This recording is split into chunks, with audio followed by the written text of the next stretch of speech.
சோனா குருவி தன்னோட பையன் குக்குவோட தான் வீட்டுல உட்கார்ந்து இருந்தது. அம்மா அம்மா, இன்னைக்கு நான் ஸ்கூலுக்கு போக மாட்டேன், வீட்ல தான் இருப்பேன். குக்கு, என்ன பேச்சு இது?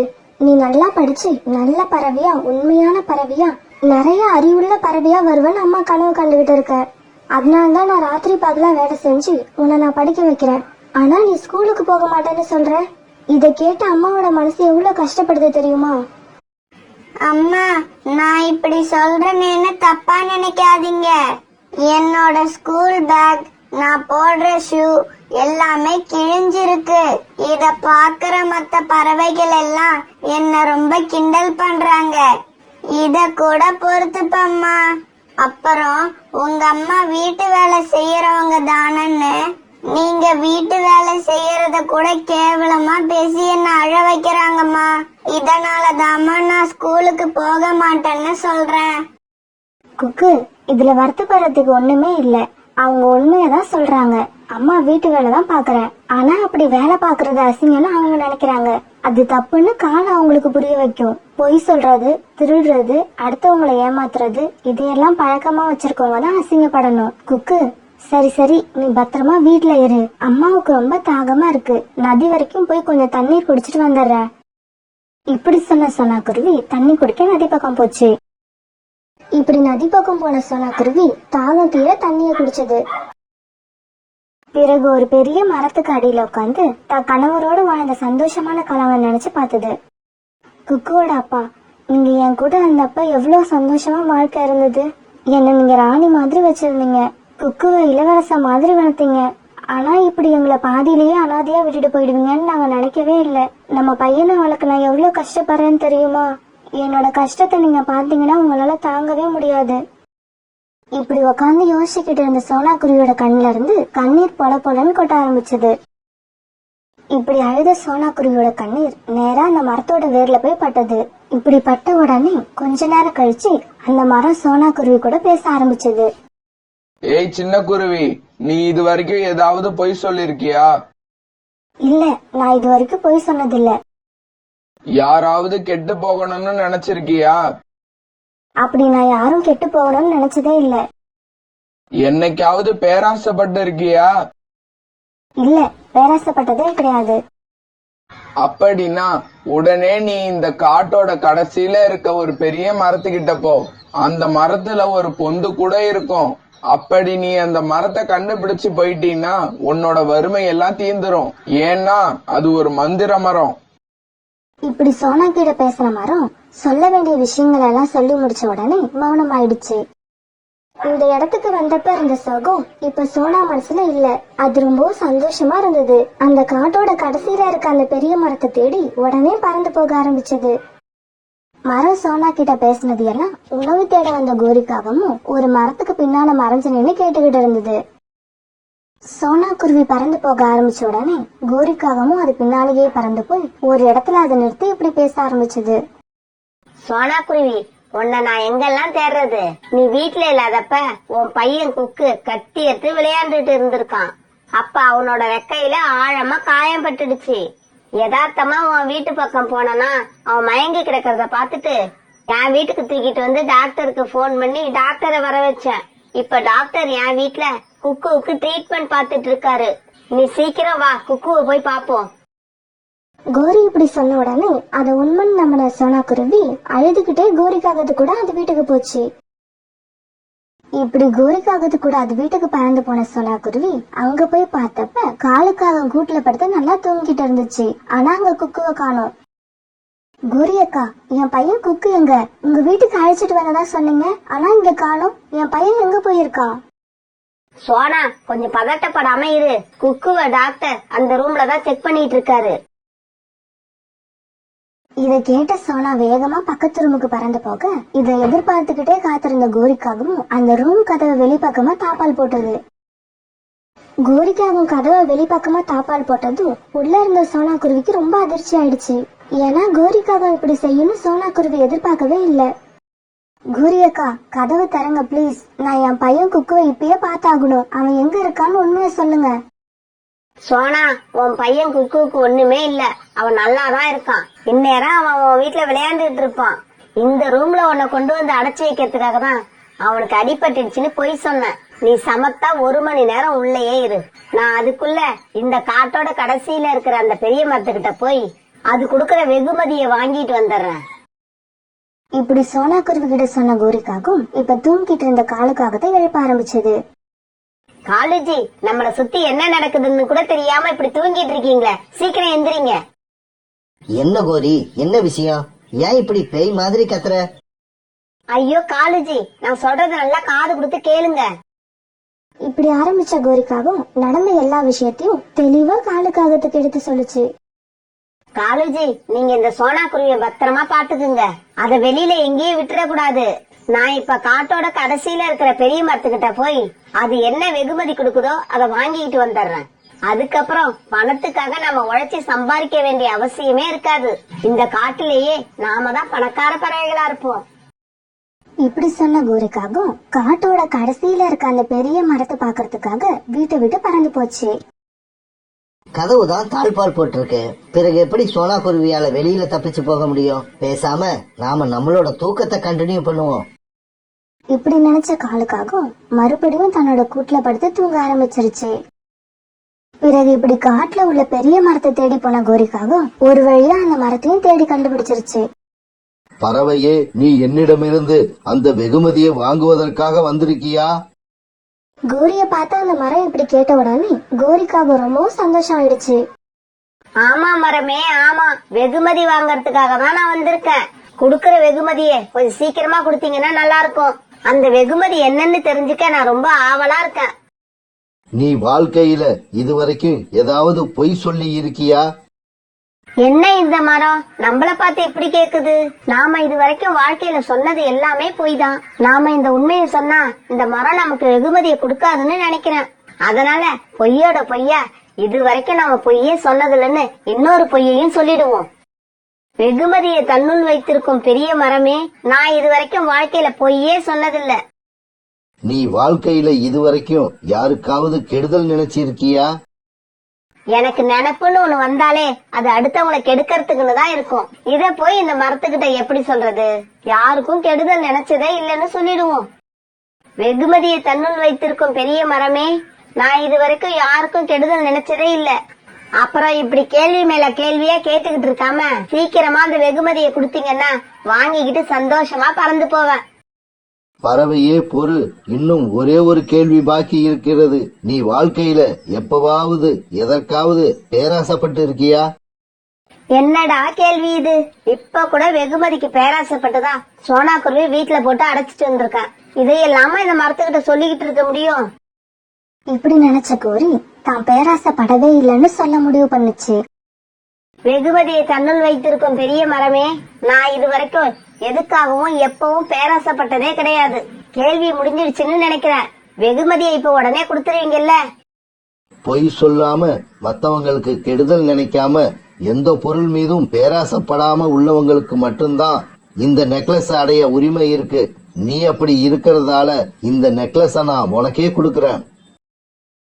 மரம் இப்படி சொல்லி முடிச்சதும் மரத்தோட பொந்துல இருந்து ஒரு தங்க நெக்லஸ் வெளியில வந்தது. பறவையே, இந்த நெக்லஸ கழுத்துல அணிஞ்சுகிட்டவங்களுக்கு வாழ்க்கையில எல்லா அதிர்ஷ்டமும் வரும், எல்லா வளமும் வந்து சேரும். அவங்க கிட்ட எந்த செல்வத்துக்கும் குறையே இருக்காது. மரம் இப்படி சொன்னதும் கோரி அந்த நெக்லஸ் எடுத்து அவசர அவசரமா தன் கழுத்துல போட்டுக்குச்சு. இப்படி அந்த நெக்லஸ் அவசர அவசரமா தன்னோட கழுத்துல போட்டுக்கிட்ட அடுத்த நிமிஷமே கோரிக்காக ஒரு கல் சிலையா மாறிடுச்சு. ஓஹோ, இந்த காகம் சொன்னதெல்லாம் பொய் போல இருக்கு.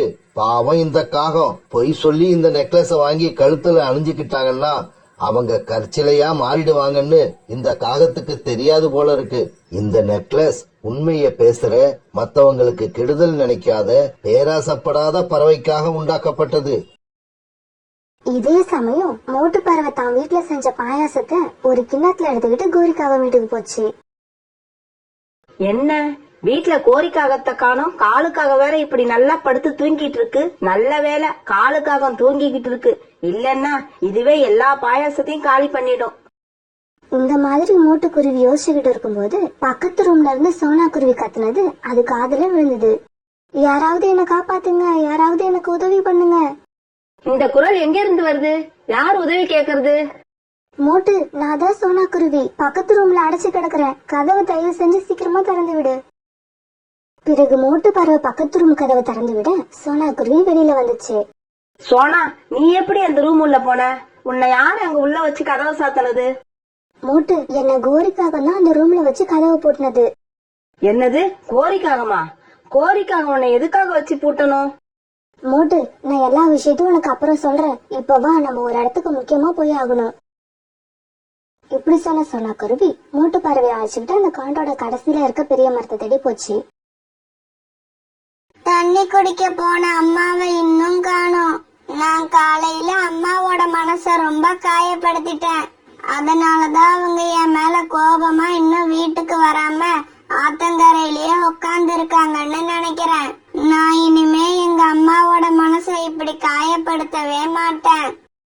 நதியில நீர் குடிக்க போன அம்மா இன்னும் வரலன்னு உடனே குக்கு தான் மனசுல தோன்றபடியெல்லாம் கற்பனை பண்ணிக்கிட்டு அழுதுகிட்டே வீட்டுல உட்கார்ந்துருந்தான். இப்படி போன மோட்டு பறவையும் சோனா குருவியும் கொஞ்ச நேரத்துக்கு அப்புறம் அந்த பெரிய மரத்துக்கிட்ட போய் சேர்ந்தாங்க. கோரி அக்கா, நீங்க செஞ்சதை என்னால மன்னிக்கவே முடியாது. நீங்க அப்படி ஒரு துரோகத்தை செஞ்சிருக்கீங்க. சோனா குருவி இப்படி சொன்னதுக்கு கோரிக்காகத்துக்கிட்ட இருந்து எந்த விதமான பதிலுமே இல்ல. ஏன்னா கோரிக்காகம் கல்லா மாறி இருந்ததால அதனால எந்த பதிலுமே சொல்ல முடியல. பிறகு அந்த மரம் இப்படி சோனா குருவியை பார்த்து பேச ஆரம்பிச்சிச்சு.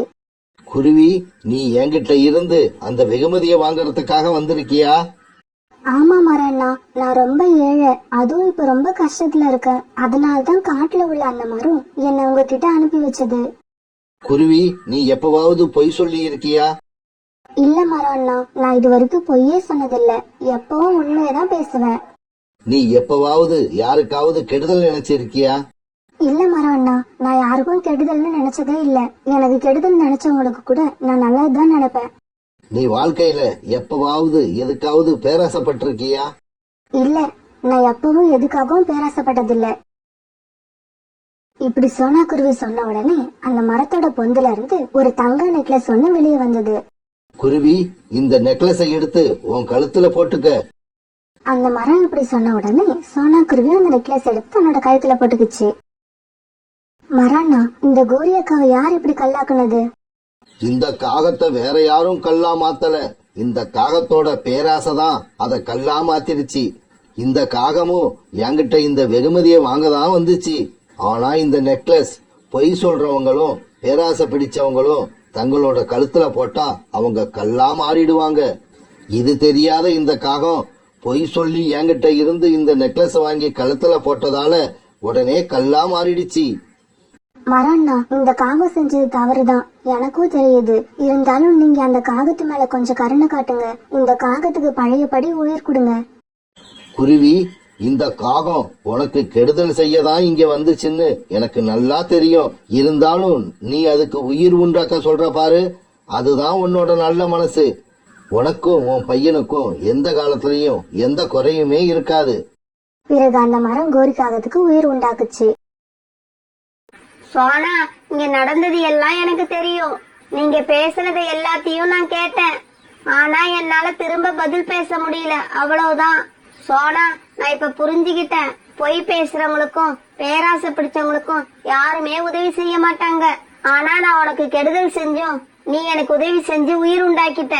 அந்த மரத்துக்கிட்ட சொல்லி நான் செஞ்ச தப்ப மன்னிக்கவும் வச்சுட்ட. நீ செஞ்ச இந்த உதவிய நான் வாழ்நாள்ல எப்பவும் மறக்க மாட்டேன். கோரியக்கா, உன்னை நல்லா புரிஞ்சுக்கோங்க. நேர்மைக்கு எப்பவுமே வெற்றி தான் கிடைக்கும், பொய்மைக்கு எப்பவுமே தோல்விதான் கிடைக்கும்.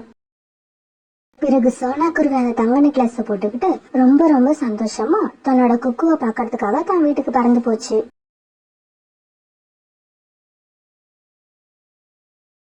அன்னைக்கு சோனா குருவியும் பியூட்டியும் ரொம்ப சந்தோஷமா இருந்தாங்க.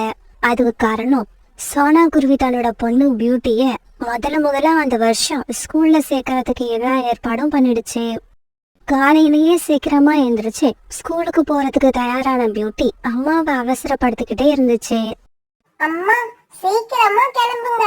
நாம லேட்டா போனா அட்மிஷன் நடந்து முடிஞ்சிடுச்சுன்னு சொல்லிடுவாங்க. இங்க பாரு பியூட்டி, நீ அத பத்தி கவலைப்படாத. நான் புறா அண்ணா கிட்ட சொல்லி பிரின்சிபல் வரைக்கும் பேசிட்டேன். எப்படி இருந்தாலும் உன்னை எனக்கு ஸ்கூல்ல சேர்க்காம நான் வீட்டுக்கு திரும்பி வரவே மாட்டேன். இப்படி பேசிக்கிட்டு சனா குருவும் பியூட்டியும் பிறகு ஸ்கூலை நோக்கி பறந்து போனாங்க. உன் பேர் என்னம்மா? என் பேரு சோனா. நான் உங்களை கேட்கலம்மா, உங்க பொண்ண கேட்டேன். சார் என் பேரு பியூட்டி. உங்க அம்மா பேர் என்ன? எங்க அம்மா பேரு சோனா. உங்க அப்பா பேர் என்ன? அவர் வந்திருக்கிறாரா? எங்க அப்பா பேரு ராணா. ஆனா அவர் இப்ப வரல சார். எங்க அப்பா வேலை விஷயமா வெளியூர் போயிருக்காங்க. இங்க பாருங்கம்மா, உங்க பொண்ணு கேக்குற கேள்விக்கெல்லாம் தைரியமாவும் தெளிவாவும் பதில் சொல்றா. அதனால இந்த பொண்ண ஸ்கூல்ல சேர்த்துக்கிறதா முடிவு பண்ணிட்டேன். நீங்க பக்கத்துல உள்ள ரூமுக்கு போய் ஃபீஸ கட்டிட்டு வீட்டுக்கு போயிடுங்க. நாளைக்கு உங்க பொண்ண ஸ்கூலுக்கு அனுப்பி விடுங்க. அவர் இப்படி சொன்னதுக்கு அப்புறம் தான் பியூட்டிக்கு நிம்மதியா இருந்தது. பிறகு சோனா குருவும் பியூட்டியும் தங்களோட வீட்டுக்கு திரும்பி வந்தாங்க.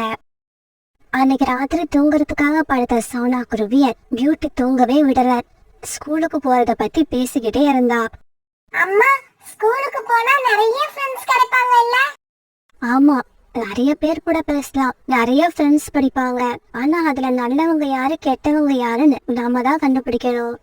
அம்மா நீங்க ஸ்கூலுக்கு போன ஃபர்ஸ்ட் டே உங்களுக்கு எப்படி இருந்துச்சு? உங்களுக்கு நிறைய ஃப்ரெண்ட்ஸ் கிடைச்சாங்களா? இங்க பாரு பியூட்டி, நீ இப்ப வாயை மூடிட்டு தூங்கலன்னா அம்மா கிளம்பி ரீட்டா ஆண்டி வீட்டுக்கு போயிடுவேன். சோனா குரு இப்படி கோவமா சொன்னதும் பியூட்டி அம்மா கிட்ட கேள்வி கேட்கறத விட்டுட்டு கண்ணை மூடிக்கிட்டு தூங்க ஆரம்பிச்சது. மறுநாள் பொழுது விடிஞ்சிச்சு. பியூட்டி ஸ்கூலுக்கு போறதுக்கு தயாரா இருந்தது. அம்மா நான் ஸ்கூலுக்கு போயிட்டு வரேன். பியூட்டி ஸ்கூலுக்கு போறதுக்கு முன்னாடி நான் சொல்றதையெல்லாம் கேட்டுட்டு போ. இங்க பாரு பியூட்டி, நீ ஸ்கூலுக்கு போறப்போ திரும்பி வரப்போ அறிமுகம் இல்லாதவங்க கிட்ட இருந்து எதையும் வாங்கி சாப்பிடக்கூடாது. அவங்க கூட சேர்ந்து எங்கேயும் போகவும் கூடாது.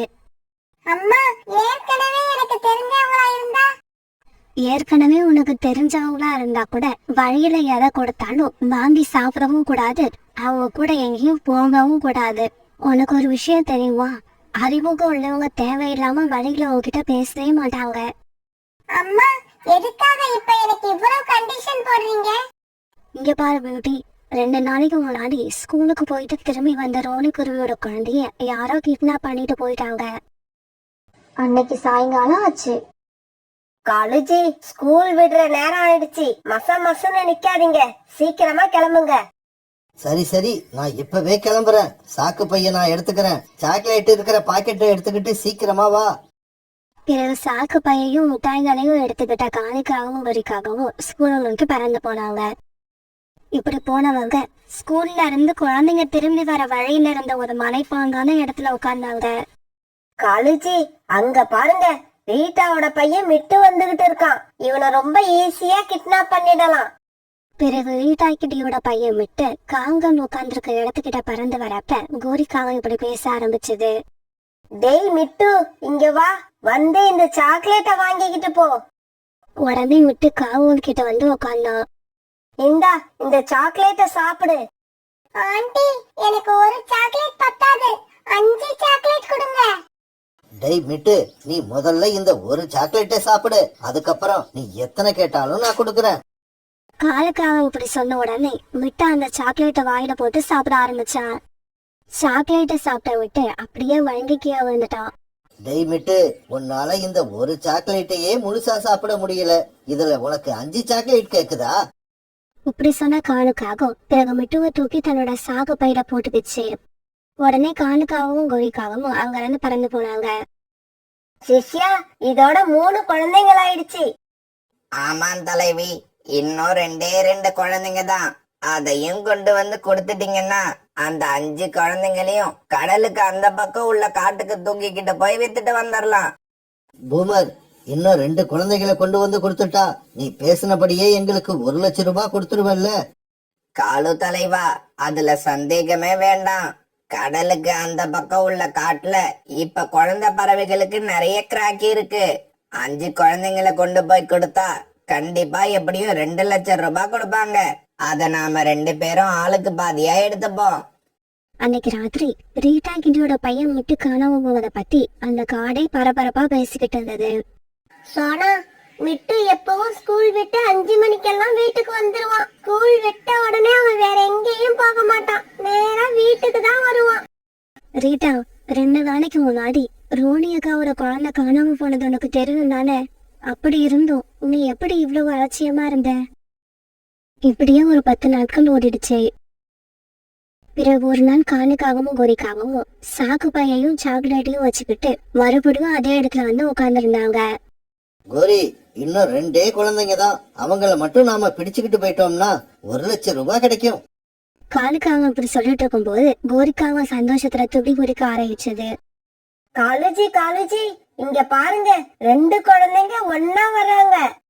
அப்ப அந்த வழியா புறாவோட பையன் ராஜியும் சோனாக்குரியோட பொண்ணு பியூட்டியும் பறந்து வந்துகிட்டு இருந்தாங்க. காலுஜி, ஒரே கல்லுல 2 மாங்காய். இந்த 2 குழந்தைங்களையும் இன்னைக்கு நாம ஒரே அமுக்கி பூமர் கிட்ட தூக்கிட்டு போயிடணும். குழந்தைங்களா, இங்க வாங்க, இந்த சாக்லேட்டை வாங்கிக்கிட்டு போங்க. கோரிக்காக இப்படி சொன்னதும் ராஜியும் பியூட்டியும் அங்க வந்து உட்கார்ந்தாங்க. இந்தாங்க, இந்த சாக்லேட்டை வாங்கிக்கோங்க. கோரிக்காக இப்படி சொல்லி சாக்லேட்டை கொடுத்த உடனே ராஜி வாங்கிக்கிட்டா. ஆனா பியூட்டி வாங்கல.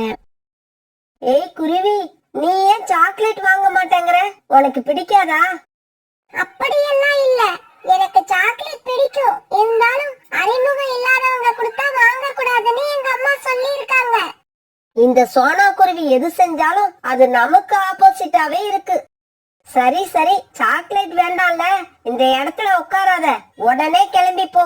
தம்பி, நீ சாக்லேட்ட சாப்பிடுறா? ராஜி, சாக்லேட்டை சாப்பிட்டுட்டு சீக்கிரம் என் கூட வா, நாம வீட்டுக்கு போகணும்.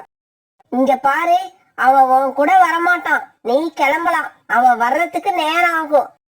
முடியாது, நான் அவனை அழைச்சுக்கிட்டு தான் போவேன். இங்க பாரு குருவி, மறுபடியும் இப்படி அடம் பிடிச்ச ஒரே அடியை அடிச்சு இந்த குளத்துல தூக்கி போட்டுருவேன். காலுக்காக இப்படி பயமுறுத்தின உடனே பியூட்டி அங்க இருந்து பறந்து போய் செடிகளுக்கு மறைவுல உட்காந்து என்ன நடக்குதுன்னு வேடிக்கை பார்க்க ஆரம்பிச்சது. வழக்கம் போல மிட்டாய் சாப்பிட்ட உடனே ராஜி மயக்கமாயி கீழே விழுந்தான். உடனே அவன் தூக்கி சாக்கு பையில போட்டுக்கிட்டு காலுக்காகவும் கோரிக்காகவும் அங்க இருந்து பறந்து போனாங்க. உடனே பியூட்டியும் அவங்களுக்கு தெரியாம அவங்க பின்னாடியே பறந்து போச்சு. தலைவி, இன்னைக்கு 2 குழந்தைங்களை புடிச்சுக்கிட்டு வந்து வேலையை முடிப்பீங்கன்னு நினைச்சேன். ஆனா நீங்க இன்னைக்கு ஒரு குழந்தைய தான் கொண்டு வந்திருக்கீங்க. சிஷ்யா, நீ எப்படி நினைச்சியோ அதே மாதிரிதான் நாங்களும் நினைச்சோம். இருந்தாலும் ஒரு சின்ன குருவியால எங்களோட திட்டம் எல்லாம் பாழா போச்சு. இதையெல்லாம் குகையோட வாசல மறைஞ்சிருன்னு பாத்துக்கிட்டு இருந்த பியூட்டி உடனே தன்னோட வீட்டுக்கு வேக வேகமா பறந்து போச்சு. அம்மா அம்மா, காணாம போன குழந்தைங்க எல்லாரையும் காணாம கோரி ஆண்டியும் அங்க ஒரு குகையில அடைச்சி வச்சிருக்காங்க. சீக்கிரமா போனா அவங்களை காப்பாத்தலாம்.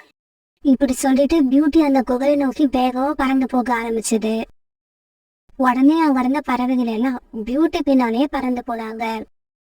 இப்படி போனவங்க அந்த குகையோட வாசலுக்கு போய் சேர்ந்தாங்க.